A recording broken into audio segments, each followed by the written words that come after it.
Namaste, Pranam, Gita Dhyanam.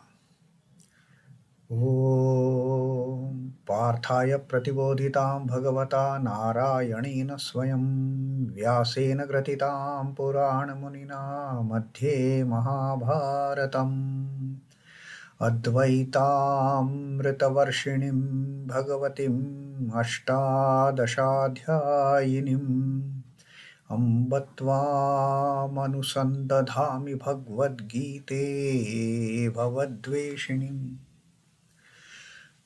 Oh Bhagavad Gita, with which Lord Narayana himself gave enlightenment to Arjuna.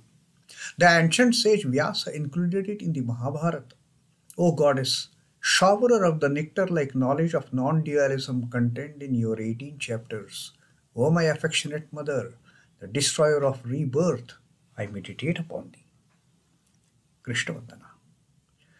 Vasudeva Sutam Devam Kansachanura Mardanam Devaki Paramanandam Krishnam Vande Jagadgurum. Son of Vasudeva, the slayer of Kansa and Chanur, extreme delight for Mother Devaki. O Lord Krishna, the supreme teacher of the universe, my salutations to you. Srimad Bhagavad Gita, the 18th Adhyaya, Moksha Sannyasa Yoga. And Sri Krishna has just started explaining to us among that triad which is responsible for us to perform the karma. The triad of the jnana, the karma and the karta. That he is going to tell us the threefold distinction of each. What are the three types of jnana? What are the three types of karma? And what are the three types of kartas? What are the three types of distinctions, bit of knowledge of the activity as such, the work, and the doer and the agency who is going to perform this work. So the Sri Krishna in our last reading in the 20th Shloka of this Moksha Sannyasa Yoga has taught us about the sattvic type of knowledge. First of all, he is taking jnana as a category to explain the three types of knowledge. And Sri Krishna taught us about the sattvika type of knowledge, that knowledge which makes us understand, which makes us realize that there is one single entity which is common in this, all the diverse multitudes of beings in this creation. Physically, they are all different. They have different forms, they have different names, they have different looks, they have different attitudes. Now, all these differences are there in this creation, but each one of the being is carrying something within which is same in all. That one entity, that indestructible entity, that undivided entity remains same in all the creatures. And Sri Krishna told us that this knowledge of oneness of this diverse creation, within this diverse creation, the unity in diversity, Sri Krishna says, this knowledge which makes us understand, which makes us realize that we are all one. Physically, we may appear different. Physically, we may appear so very different. There is nothing common in us for that matter as far as the physical nature is concerned. But internally, Sri Krishna says, there is something which is absolutely same in all the beings. So that jnana is the sattvika jnana. Sarva bhūteṣhu yenaikam bhavam avyayam ikshate. Sarva bhūteṣhu yena ekam. In all the beings, there is something one which is common to all beings. Bhavam avyayam ikshate. And one sees that one entity in all the beings as avyayam, as indestructible. That one who sees that indestructible reality in all these diverse beings, in all these multitudes of beings. Avivaktam vibhakteshu. All the beings are different, so diverse. There is nothing common in one being and another being. in one man and another man, in one person and another person. There is nothing common. There are multitudes of differences, but there is something avibhaktam. There is something in them that is undivided, that cannot be divided. It has the indivisible nature. And that knowledge, Sri Krishna says, one who realizes that there is one undividing principle contained in all these different receptacles, contained in all these different forms, dwelling in all these different beings, the multitudes of beings. Tad jñānaṁ viddhi sattvikam. That jnana is known as the sattvika knowledge. That jnana, that knowledge is sattvika knowledge. Now Sri Krishna is going to tell us about the rajasic knowledge, and for that particular shloka about the sattvika jnana, we had also read Sri Ramakrishna's teaching about how the air remains one entirely. It may carry good smell, it may carry bad smell, like all these bodies of ours, the physical bodies, they may be different in nature. There may be some good, there may be some bad, there may be some sweet, there may be some foul, bitter kind of personalities. Like the air which carries sometimes a very pleasant and fragrant flavors, the odors, but sometimes, oh my God, we have to close our nose. Sometimes but that air as a base remains same for all those different types of odors. There is no difference. The basic air is common for all the odors that are being carried by the air. Likewise, there is one entity, the Paramatman, which is common, the Atman, which is common in all the beings. Physically, they may be different. Now, that is the attitude of the Sattvika knowledge. Now, what is the Rajasika knowledge?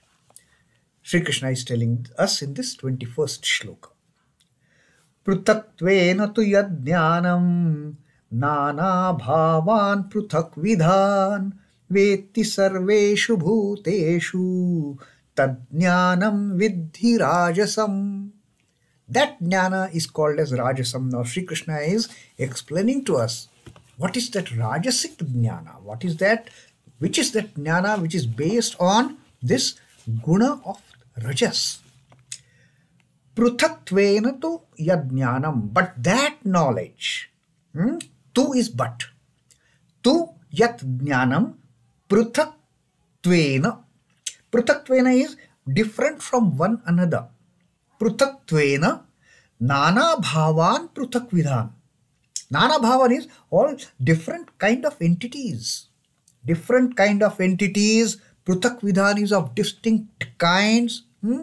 One, vetti sarveṣhu bhūteṣhu. One who knows that all these different beings, they have varying natures. Pṛithaktvena, they are distinct from one another. Also, nānā-bhāvān, their internal dwellers are also different for that matter. That is what the Rajas thinks. That my Atman is different from your Atman. How can my Atman remain? I am so and so. The I is so predominant in the Rajas. That ego is so predominant in the Rajas. They can never accept the fact that even my Atman is same as your Atman. There is no distinction. But they think that it is pṛithak-vidhān. Even the Atman is pṛithak, nānā-bhāvān pṛithak-vidhān. Even the internal indweller is of a different kind. And then in all the beings, sarveṣhu bhūteṣhu. And one who knows, one who gets this knowledge that everything is different. It is not only that we are different physically, even internally we are different. Our indwellers are different. Now that kind of understanding is no good for the evolution of the self. For the evolution on the path of liberation. Because we try to differentiate. We don't see the unity in that diversity. We feel even the jivatmans are different. And this kind of knowledge, Sri Krishna says, which recognizes the distinction between a being and a being, even the distinction between the nānā-bhāvān, the different dwellers inside the body as of different kinds. One who sees this, one who knows this, that knowledge is termed as jñānaṁ viddhi rājasam. That knowledge is termed as the Rajasika knowledge. So see the difference between the sattvic knowledge and the Rajasic knowledge. Sattvic knowledge, it tries to find out the unity in diversity. Rajasic says, we are diverse. I am different from you. Even the indweller inside me is different from the indweller inside you. Me is me, you are you. And in that understanding, with that understanding, their ego gets so much inflated, they can never see the real perspective of we are all one basically. And that is what Sri Krishna has been telling us time and again. We are all one. But the Rajasic attitude will not accept it. But that knowledge by which one sees in all beings manifold entities of different kinds as varying from one another. That knowledge, know that that knowledge is the Rajasic knowledge. They don't accept the fact that yes, there is the same principle which is residing in these bodies, physical bodies. Physical bodies may be different, but the principle inside is same. They don't believe in that. They say even the principle inside, whatever my Atman is my Atman. This is my space. This is their attitude. They construct the four walls and they say, this is my space. That is your space. This is my house. That is your house. So that kind of attitude, Sri Krishna says, is the Rajasic knowledge. The Rajasic knowledge holds that there are Atmas of various types and traits residing in different bodies of various types and various grades of evolution.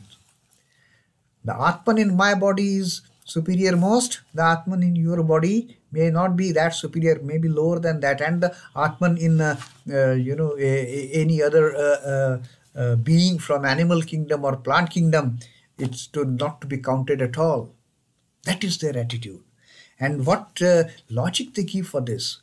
The Atman itself has to undergo evolution as the body dies. That is their understanding. That is their immature understanding, that they feel even if somebody else, when we die, they feel that it is the journey for the Atman also to rise up from lower level to higher level. Atman, there is actually no differentiation for that matter. There is no evolution for the Atman. Only evolution for the Atman is merge in the Paramatman. That's it. That is the only evolution.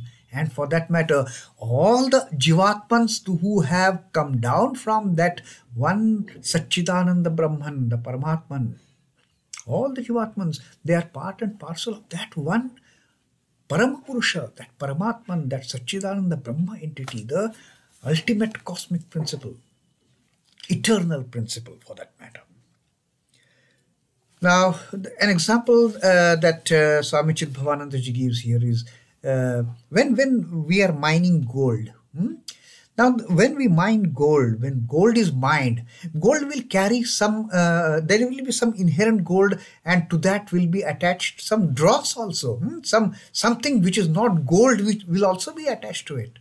Now, this gold which is mined from one mine may not be same as look-wise, the mined material may be different from ore to ore, from mine to mine.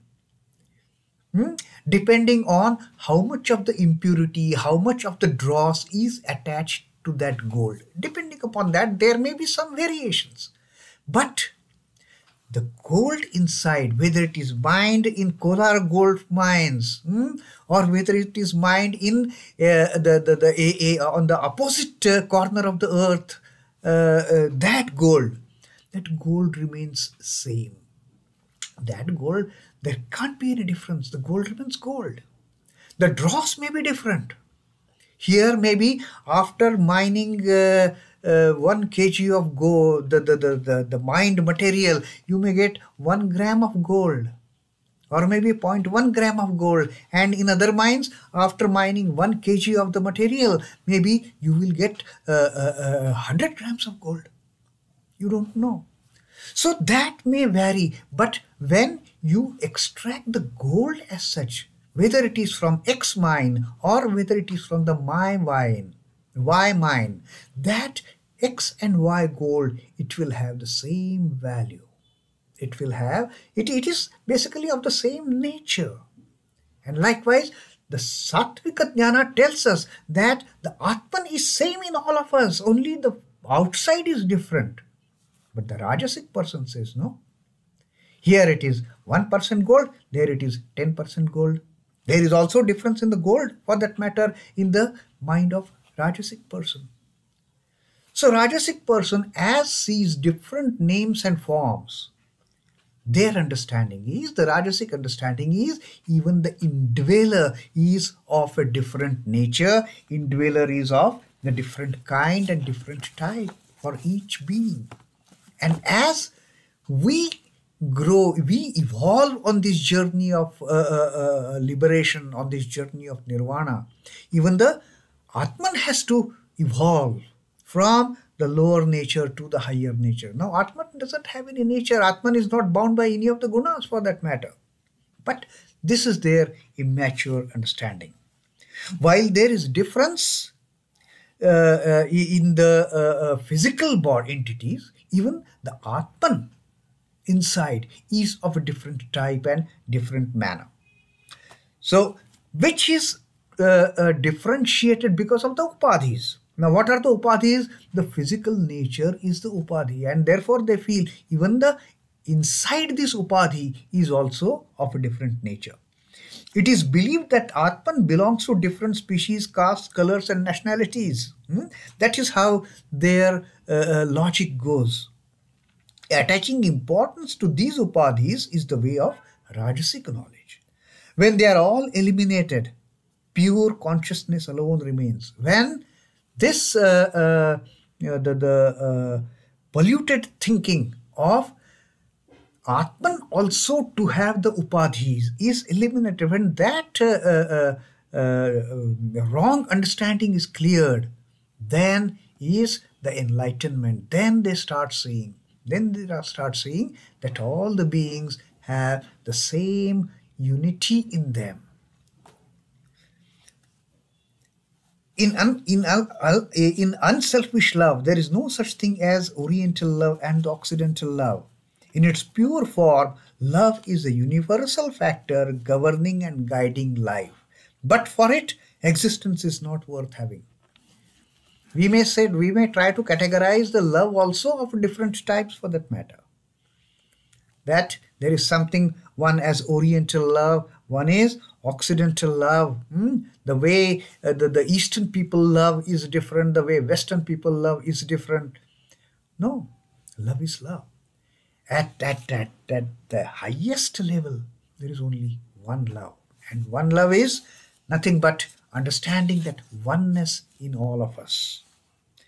The high and low, the learned and ignorant, virtuous and sinful, happy, miserable, all these inequalities vanish in that state. When these distinctions are wiped out, when these distinctions of the